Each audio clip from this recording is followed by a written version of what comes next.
I'm talking today about how our personal values interact with our personal accumulation of practical wisdom, with particular reference to clinical practice. What do we mean by values? Here in the home of the Collaboration for Values-Based Practice, we've collectively spent decades learning and talking about values. From all the seminars we've held, from all the exercises we've conducted, an understanding has emerged rather than a hard and fast definition of values. This understanding can be summarized in two ways. Values are what matter to us as individuals. And secondly, our values are what drive our action. Sabina emphasized that the development of wisdom is a process. And we've also determined that learning about and developing values-based practice in general, and clinical values-based practice in particular, is a process-based enterprise. It involves developing mastery of clinical skills, and preeminent amongst them are values awareness, values communication, values reasoning, and relating values to evidence. And I'll say a little bit about each of those. Values awareness refers firstly to developing an awareness of our own values. For how else can we understand what drives us? Modern clinical practice demands that we engage with the topics of inclusion and diversity. And an essential component of this is tackling our subconscious bias. We cannot even begin to engage with that agenda if we can't bring our subconscious values into conscious awareness.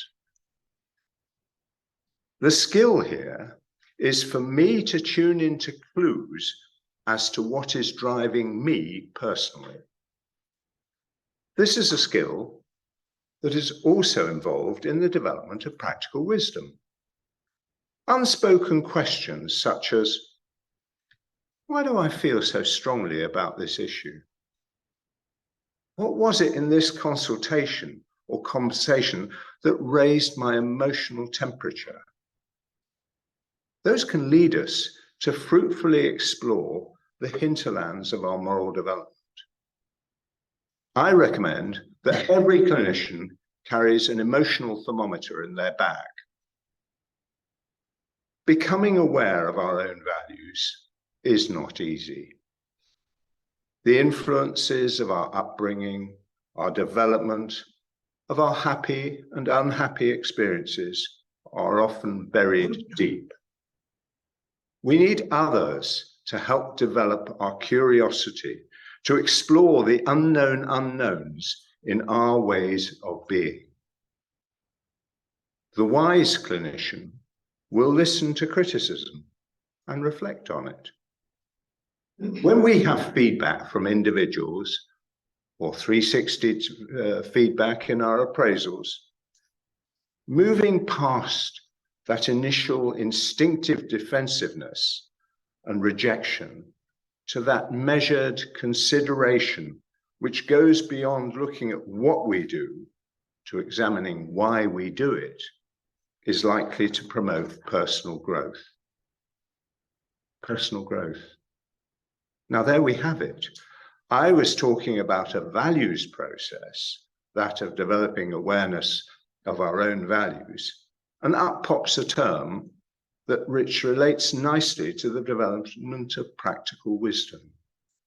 I'm beginning to feel that the synapses between the two conceptual pathways are going to be very prevalent.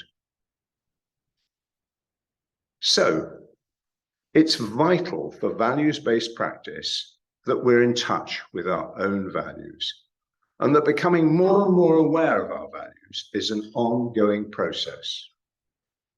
There is a catch.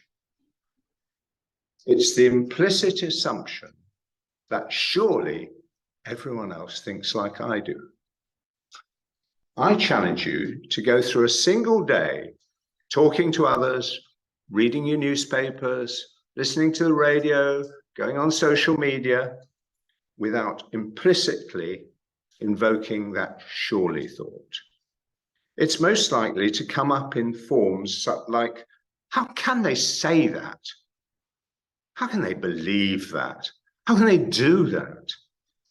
The fact is, they do say, believe, and act in ways that are alien to us. Unless we try to understand their values, we will struggle to engage meaningfully. We may not need to understand the values of Messrs. Putin and Kim Jong-un. It might help if we did, but we do need to understand as much as possible of the values of our patients. This is a legal requirement for obtaining consent. But more importantly, this clinical curiosity, I believe, is an essential component for building practical wisdom. Assuming that everyone thinks like us is a serious barrier. I'll go further and say that assumptions are the enemy of values-based practice.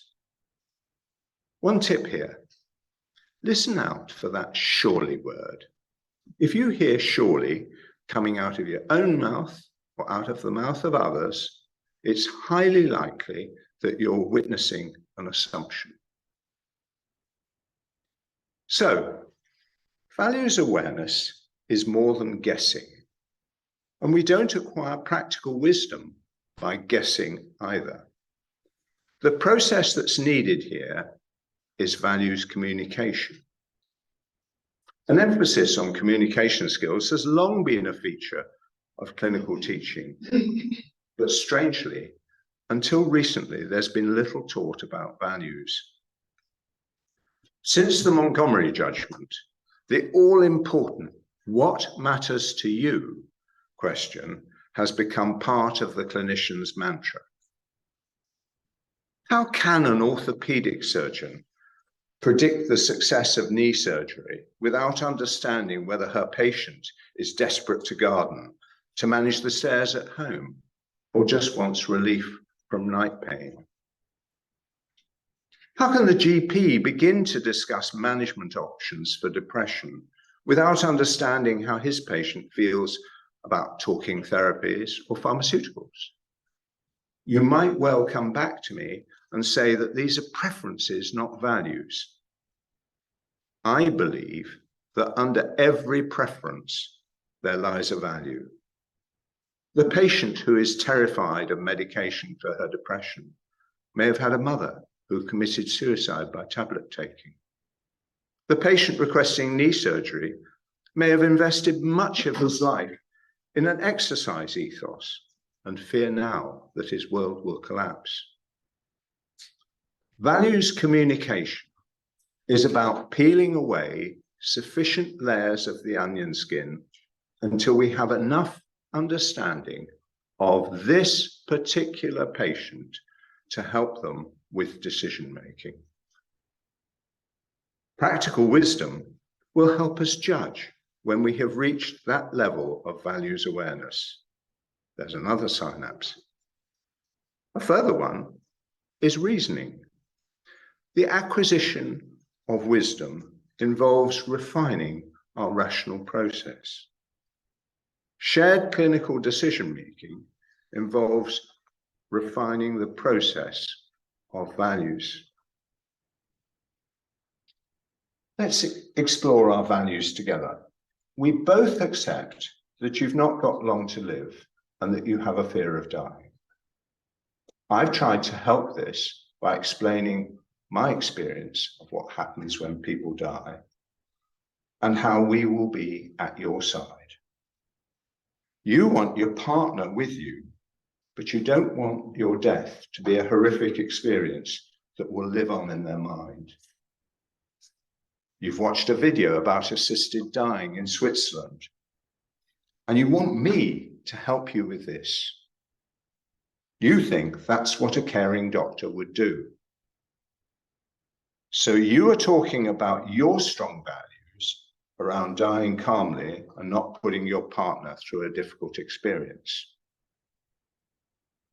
I've explained to you about my code. Thou shalt not kill, but needs not strive officiously to keep alive, and about the legal position. So my values include observing my ethical code and keeping within the law. Where does that leave us? You can see how the reasoning processes around these values and wider values around caring and suffering will require a process of reasoning. If done well, using the practical wisdom we've developed, we're likely, through values reasoning, to arrive at what we call shared decision-making within a balanced framework of values. It's important to understand that this does not mean that one person's values have primacy over another's. Rather, the values of both are accepted, and we try to reach accord on a way forward which has validity only for the present situation. Not easy, but always possible if we draw on our practical wisdom. I've left out one crucial process for values-based practice, that of relating values to evidence. We talk of the 2 feet principle, whereby the best clinical decisions can be envisaged as standing on values and on evidence. Balancing values and evidence is a skill which requires much clinical wisdom. But isn't that what phronesis is about?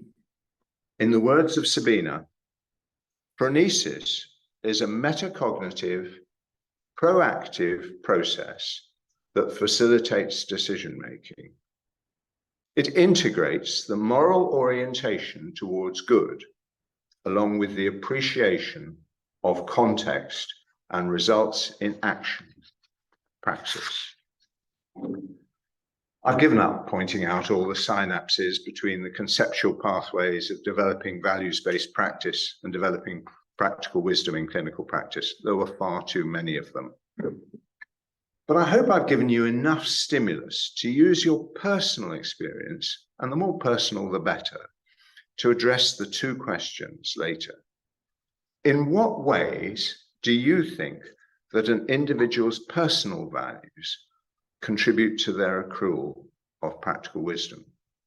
The second question is, in what ways do you think that the accrual of practical wisdom could contribute to an individual reframing and developing their personal values? I'm going to end by building on what Sabina was saying about the golden rule. You quoted the golden rule as do unto others as you would have them do unto you. I think someone has put forward a platinum rule, which is do unto others as they would have you do unto them. And I think that's what values-based practice is all about. Thank you.